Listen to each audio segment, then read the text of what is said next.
I had a quiet rebellion in me. On the outside, I accepted what was, but on the inside, I didn't. It wasn't obvious that I was pushing back, but I was.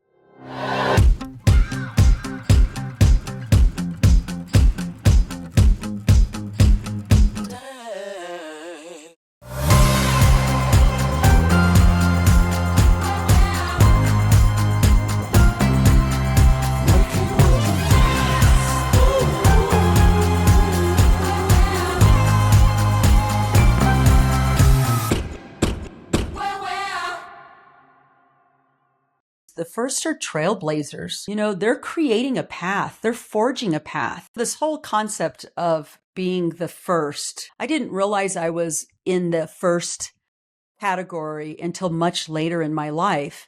When I was actually the first going through systems, I wasn't thinking about being the first. Instead, what I was doing was trying to figure out how to navigate the systems that I was in. So nobody in my family had done it before. And so there was nobody there to show me or how to guide me. And so, I got into college and it was kind of weird because I felt like I didn't belong. Like, even though it was never outright said to me or verbalized to me, I could feel it. I could feel it in the room. I felt like I was being overly watched and ignored at the same time, which I know sounds like a contradiction, but I didn't feel like I belonged. And so a lot of my energy went into two things. One is trying to figure out how to navigate the systems because I didn't have any role models. And then the second thing was to figure out how I could fit in because I didn't feel like I did fit in. And, I was growing up in an era where it wasn't okay to be different. And so I was taught, and I was shown in my family that we needed to fit in. And so a lot of my energy went into how do I fit into this system? How do I figure out this system so that I don't feel like I'm standing out like a sore thumb? I went to a private university, so I was never in big lecture halls. Some of my classrooms were 20 people. The biggest classroom I think I ever was in undergrad was 50. And in that room, I was often the only person of color. I was the only brown person. And so I stuck out that way. And also, I could tell that I didn't know how to navigate these spaces like the other people in the room. They just seemed like their being there, it was so seamless to them. Like they were completely comfortable in that space. Now looking back at my educational career, just starting school, being in first grade and in elementary school and junior high and high school, there was nothing actually said outright, like you don't belong here, but you could just feel it. You could feel it in the way that they looked at you, or you could feel it. You could see it in their body language. They would tense up or they would kind of look through me, as if I weren't there, or, just the facial expressions. It was like there was this unspoken expectation that I should not take up any space, that I should say as little as possible. I never felt like I didn't belong from an intelligence perspective because I recognized I could keep up with the material. I understood it. I was a good student. So it was never about feeling like I shouldn't be there because I wasn't smart enough. I felt like I shouldn't be there because everybody else was showing me that I shouldn't be there. I remember walking into spaces, like walking into an undergraduate classroom. And because it was small, all eyes would be on me. And I would remember just the eyes following me to my seat.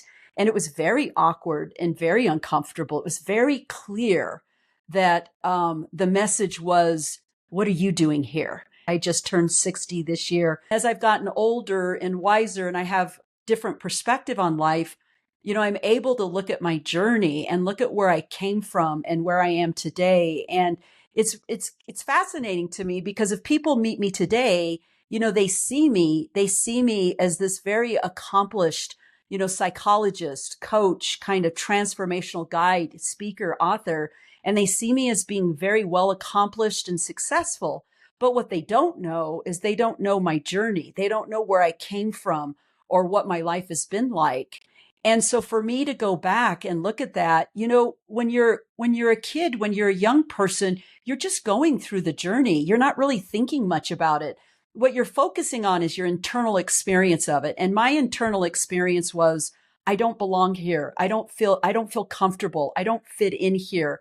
The things that are happening around me don't resonate. They don't jive with my experience. And so I spent most of my time just trying to figure it out. I just spent most of my time navigating it, and I didn't take a step back to look at it. I was a really bright kid.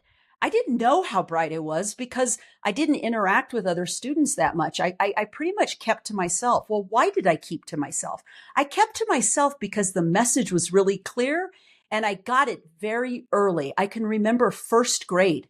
First grade, I don't know what it was, but I don't know if my teacher didn't like me because I was this brown little girl or what, but there were a lot of things that happened that just started the journey for me that really made it clear that I needed to be in a place and I needed to be kept in a place. So I start first grade, and the first thing that happens is the teacher cannot say my name. So rather than spending time saying my name, she decides to change my name. And what she does is she decides that Charleanea is too hard to say. And so she decides to start calling me Charles. And I hated it. First of all, she didn't ask me if it was okay. And every time she did it, it made my skin crawl. I didn't understand as a sixth grader what was happening. I understand now. I understand what she was doing was she was diminishing me.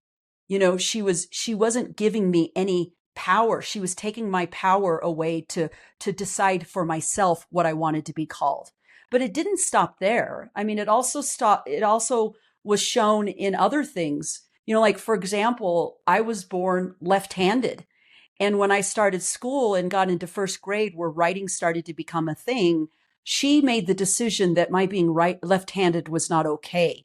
And she made me start writing with my right hand. And every time she caught me, because I'd go back to my left hand because that's what I was comfortable with. Every time she caught me, she would hit me with a ruler. She'd hit me on my knuckles with my ruler. And the way that she looked through me and the way she treated me, that was my first experience in education, where it was very clear to me that there was something about me, inherently about me, that wasn't okay. Now, as a little girl, I didn't understand. I didn't know I was brown. I didn't know. I didn't know that I was ethnically different. I just knew that there was something about me that teachers didn't like. I was often put in the back of the classroom. I stopped raising my hand because when I would raise my hand, I would get in trouble because I would ask questions. And the questions I was asking, they were viewed as my being oppositional or obstinate or being a smart aleck, when in reality it wasn't. My intent, I was curious. I wanted to understand. And so, by the time I hit fourth or fifth grade, I wasn't talking anymore. I wasn't raising my hand anymore. I had accepted my place, and my place was to be seen and not heard. And so I didn't participate. And that was the beginning of my becoming more introverted. I became a lone wolf. I didn't have a lot of friends. I played small and I took up as little space as I could because I didn't want to call attention to myself. Because when I called attention to myself in any kind of way, what I would get was negative. It was judgment. It was punitive. And it made me feel horrible about myself. So I didn't want to invite that. And that carried on. That went through my middle school years and it went through my high school years. And it grew. As a matter of fact, by the time I got into high school, it didn't matter that I was a straight A student. It didn't matter that I excelled in all my subjects and I did really well. I was still invisible, and I knew that I was invisible. And there was a part of me that just accepted it. And then there was a part of me that was very angry about it. But I felt like I couldn't do anything about it because it was just me. When I was growing up, when I was in school, people didn't talk about these things. There was no such thing, no discussions about systemic oppression or systemic invisibility or, prejudice or racism. We were living it. We were living it, but nobody was talking about it. And so now, with what I know, looking back, I completely understand my experience and how it was almost like they wanted to erase me. I had a quiet rebellion in me meaning on the outside, I accepted what was, but on the inside, I didn't. And I pushed through and I found creative ways. I found workarounds so that it wasn't obvious that I was pushing back, but I was. And people didn't figure that out. And so I got what I needed. I did what I needed without pushing up against the systems too much to get any kind of pushback or any kind of issues from the systems. And what I think was really hard was when I made the decision to go into college. I think what really was hard about this is not only did I become a first in the systems and have to navigate those, but I also felt like that became um, a decision that resulted in my not belonging in my own family anymore. So what was really hard was that I didn't have any place where I belonged. I was naturally curious. I loved learning. I loved learning about all kinds of things and I wanted to be there. And yet the system didn't want me there. And then what happened in my family, it was almost like I had to choose. Like I had to choose education because my family saw education as something that white people did, that was part of the white culture. So the moment I stepped into that, my family saw that as a betrayal of them, like somehow I was turning my back on them.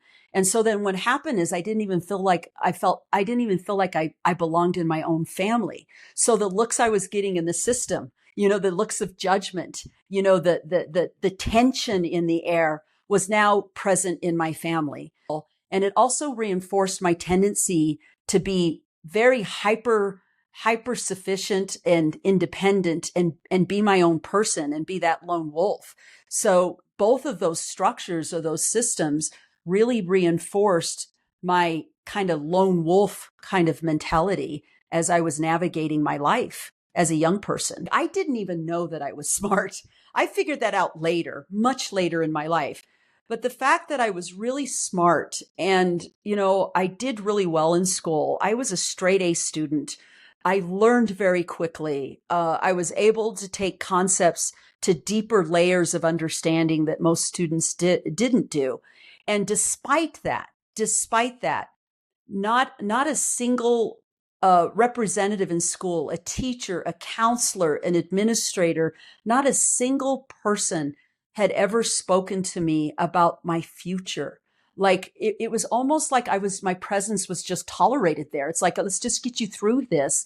Nobody ever talked to me about the possibility of my pursuing any further education, going to college, having a career. It was like there was an assumption made about me that this was it. This was the end of the road. I can get a high school diploma and that would be it. So I think that really spoke volumes. I think that was one thing. I think another thing is that when I did apply for college, a big slap in the face was getting a conditional letter of acceptance from a state university that basically said that my being admitted into their university was contingent upon my taking remedial English classes. And the irony of this was my senior year, I was in a year-long advanced placement in English class, the highest I could go in English. And I got straight A's in this class. So clearly I had a command of the English language and I was reading and writing at a college level already. And yet I received a conditional acceptance into a college. And so that was probably the first moment in my life where I consciously recognized the assumptions that people were making about me because of the color of my skin and because of my last name. And that was the first time, but it wasn't the only time. And then when I got into graduate school, it was the same kind of thing. I would be in classes and I would participate and professors would look through me or professors would respond to my answers with complete silence, but it wasn't silence like they were being reflective about what I was saying. It was almost a combination of disbelief, like, how could something so brilliant come out of a mouth like mine? And also there was a little bit of, it almost felt like disgust. like, how dare you? I mean, it really felt like that, but it wasn't even coming from just the professors. It was coming from the other students. And so I started to see that as well. And then when it came to applying for graduate school, I remember specifically talking to one of my instructors. He was a middle-aged white man. I'll never forget this. And I told him that I was applying to graduate school. And he literally said to me, "Don't bother. You will not get in." This is what I'm talking about. My quiet rebellion is I didn't outwardly push against anybody. I was too smart. I knew better. I knew it wouldn't get me anywhere. As a matter of fact, I knew that it could actually cause more problems than good for me. But inside, what I did was, you watch me. I will do this. And that's what I mean by that quiet rebellion. And I did it. I did it anyway. I did it even though I had no support. And guess what? I did the impossible. I did what they told me I would not be able to do. And I got into a very elite, prestigious graduate program that would get 300 applications and only accepted 6 students. And I was one of those 6 students. But guess what? It didn't even stop there. I remember being in graduate school and getting those same looks. I remember walking into a classroom, and these classrooms were really small because they were graduate students. They might be anywhere from 8 to 15 students, and walking into a room and still getting that familiar stare that I was so accustomed to, that I'd experienced through my whole educational career. But it gets better than this. I actually was in a diversity class. We were required to take a diversity class when I was in graduate school. And there was it blew my mind. I was so angry. It blew my mind that there was a student in that class that had the audacity to literally say out loud, "The only reason you are in this room today is because of affirmative action." And I don't think I ever felt so much anger in me ever in my entire life. I felt like my body was on fire. And I remember looking him straight in the eye. And I think this is probably as defiant as I have ever been. If you want to call it defiance, I looked him straight in the eye and I said, "I earned my place here. Don't ever say anything like that again." I always had this very strong sense of who I was and where I was headed. Like I could just feel this very strong sense of purpose and my path. I also because I was really smart, I saw what was happening outside of me. I mean, I saw these things. I saw the ways in which the world worked, and my world worked, I guess I should say. I grew up in an environment where there was abuse. My father was very abusive, and I learned very quickly about how to avoid the abuse and how to behave in a particular way so that I was safe. And so I used that and I adopted that as a way of navigating in the world. Is I was very good at reading the room. I was very good at reading systems and understanding what the expectations were. And so I had learned to mold myself into those expectations on the outside because I expected to be abused. I expected to be treated poorly. And of course I didn't want that. So on the outside, I followed those expectations. I followed, what it was supposed to look like. But on the inside, I always had this strong sense of what I needed to do and where I needed to go. And I wasn't going to give that up. And I would find a way. I would just push through, and I would push through in a way that wasn't overtly challenging. I just kept going. And, I played the game. That's what I think about is I played the game. On the outside, I looked very compliant, cooperative, and I didn't ruffle feathers. And I always found some kind of creative workarounds to get me where I needed to go on my path. My practice as a guide, as a coach, a psychologist, a guide, I get a lot of clients who are firsts, and particularly Latinos or Latinas, or people, queer people are in my practice. And I will say that that's a phenomenon that most of us have experienced, that we, whether you call it code shifting or being a chameleon or, learning the rules, is that we present this outer picture of who we are. And some of us we'll stay in that and try to navigate the systems by being who we think everybody wants us to be and do the best that we can to go for the things that we want to go for. And then there are others who just can't do it. It's too much. And they basically leave. They leave certain systems because they can't be who they are, and they often leave. So I see that that this is a phenomenon in general with the first is, this idea of compliance, because sometimes it doesn't pay. It doesn't pay to overtly challenge systems. There can be a lot of pushback. A lot of times you're in systems where people have some power over you, whether it's grades, promotions, letters of recommendation. So you got to play the game. And I watch my clients and I've watched myself figure out creative ways to navigate systems and still do our best to be true to who we are and what we want out of our lives. It's a fine line, and it can be really hard because it's really important to be true to myself.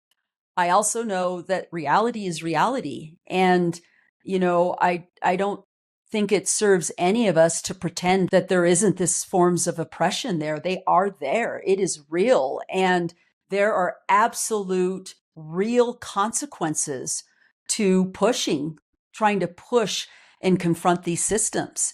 And so you don't do that lightly. You don't do that lightly at all. And we get that over and over and over and over again. And I think because of that, if you're not careful, you start to believe it. And so when I'm working with my clients, I will say that first and foremost, that is probably one of the biggest challenges that they show up with when they come to see me for support, is they start to believe these things. They lose their own sense of direction because they start to believe all of the things that they have been shown about who they think they are. And so one of the things that I first and foremost work on with my clients is helping them reclaim who they are, reclaim their personal power, and build their own confidence in their own experience, and have that be their solid base and foundation. That's first and foremost. And then from there, we talk about how do we navigate these systems in a smart way so that you're not suffering, so that you aren't being punished for who you are and what you choose to do. And so I think it's really important to be smart about that as well, because you're one person in these systems and you have to decide very consciously what you're willing to take on in terms of confrontation and challenge, and what you're willing to live with as a direct consequence of those choices.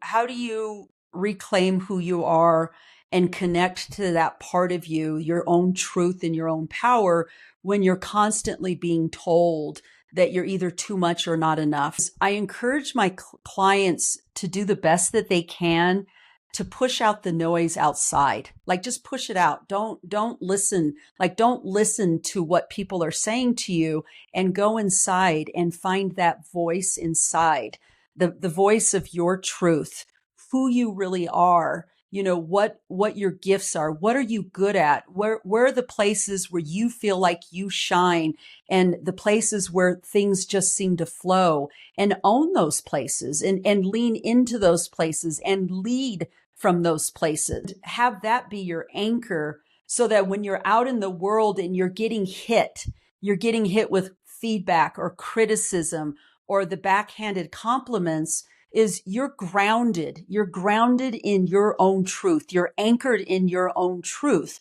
And so you're less impacted by those. Think about it like a ship on sea, or a ship at dock. If you have a ship that isn't anchored, any storm or any wave is going to knock this ship or boat off. It's going to lose direction. It's going to go out with the tide. And we're not any different. If we don't have a strong anchor, any wave that hits us is going to knock us off center. It's going to knock us off our path and off our direction. And so it's really important to be anchored. And the strongest anchor is within. And that is going inside of yourself and saying, who am I really? What do I really know to be the truth of who I am when I push everybody else's voice out of my head? Who is that person? And getting connected with that and leading from that. Something that has really come to me is stopping playing small myself, like the work that I have done and the way in which I've served my clients has been very insular. It's been in with the four walls of my office and no further. And in the last year or so, I've made a commitment to expanding that. And as I've grown and evolved and, really stayed close to my vision of what I want for myself and the way in which I want to serve in the world, I recognize that I want this to be much bigger than it ever has been. I want it to go beyond just providing a service. I do believe in this idea of a movement.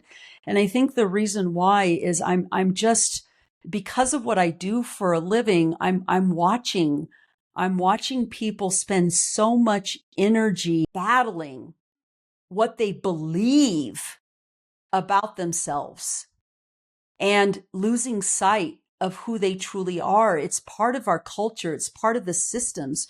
We live in a culture where systems do a crazy job at diminishing who we are.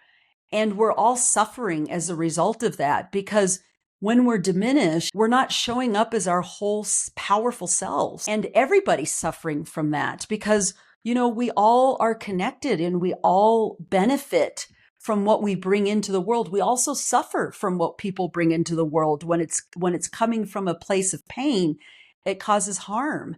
And the other side of that is when we are shining and we're in our whole selves and we're our brilliant selves, everybody also benefits from the gifts that come from that. And so I believe that we are in a time in our culture where people are in a lot of pain and they're feeling diminished and they're showing up as their worst versions of themselves instead of their best versions of themselves. And it's become okay. And so the reason I look at this as a movement is I want this to be bigger than just the people I serve one-on-one. I want this to be something that is built in a community where there's a revolution, and the revolution is personal, and it's about embracing our humanity. It's about walking this path and it being okay and embracing the good times and the bad times, because all of them make us who we are. And it's what cultivates our gifts. A movement gives permission and it creates a collective. And there's power in collective. There's power in coming together as a community and supporting this vision that our humanity isn't something to be judged, to be erased, to be diminished, but it's who we are, and our humanity, all of it, the messiness, the good, the bad, the mistakes, the successes, the wins, the victories, the challenges, all of that makes us who we are. And it needs to be embraced, because when we show up as our whole selves, messy and all, everybody benefits. We all grow. We all evolve. I didn't realize I was in the first category until much later in my life. And the reason I didn't know that is because I was expending a lot of energy on just trying to figure it out, and also trying to just fit in and be as comfortable and safe as I possibly could in systems that did not want me there. And so when I think about today and the firsts, and why I think it's so important to be having these conversations with the firsts in particular, is one, I think there's something remarkable about the first. And I think one of the characteristics of the first that I think is pretty remarkable is they have an incredible amount of courage. And it takes a lot of courage. It takes a lot of courage to stand by who you are and what you want out of your life when you're going up against big systems and structures that are telling you that you don't deserve to be there. It takes a lot of strength and courage to do that. And I think that's what's remarkable about the first.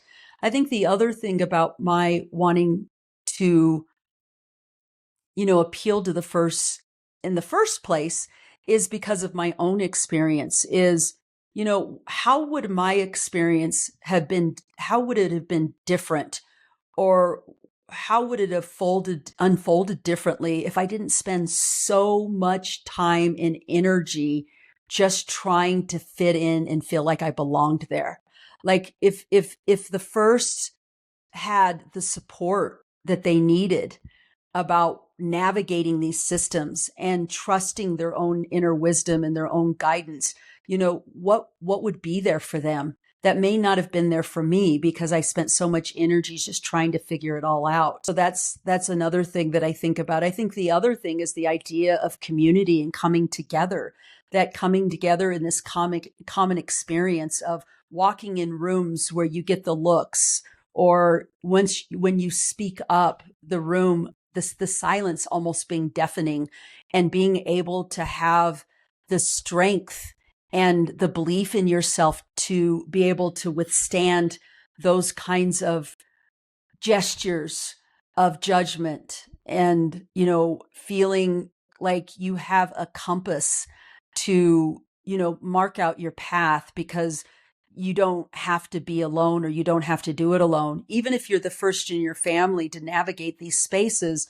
knowing that there are others that are just like you navigating these spaces for the first time, coming together as a community and supporting each other, I think is really important. One way to look at the first is the first are trailblazers. They're creating a path. They're forging a path. It's an incredibly challenging journey. I mean, it really tries you. It pushes you. It stretches you in ways that you can't even imagine. There are ways in which I can help firsts, being a first myself and helping them navigate these paths, and having a mentor who's done it before. And it makes it just that much easier. It's amazing how much easier something can be when you recognize somebody's done it too. You're not alone, that they've been on that path. There's so much strength that can come from that, that mentorship. This is behind me. Being a first is behind me, although I do believe it's part of my nature is being the first in lots of ways. So I'm sure there's going to be other experiences in my life that I'm still the first. Yet this younger generation of the first, their perspectives are different than mine. The cultural relevance, the cultural viewpoints are different than what they were when I was navigating these systems as the first. And I think there are things that they can teach us and show us, because they do have different perspectives. And there may be things that the first can teach for the next generation of firsts that come through. And so I can see this being a big community where we can all help each other out and help navigate these systems, and change the landscape of these systems so that the terrain isn't so challenging and so rough. So we are taking on this 90-day experience around the firsts and what that means.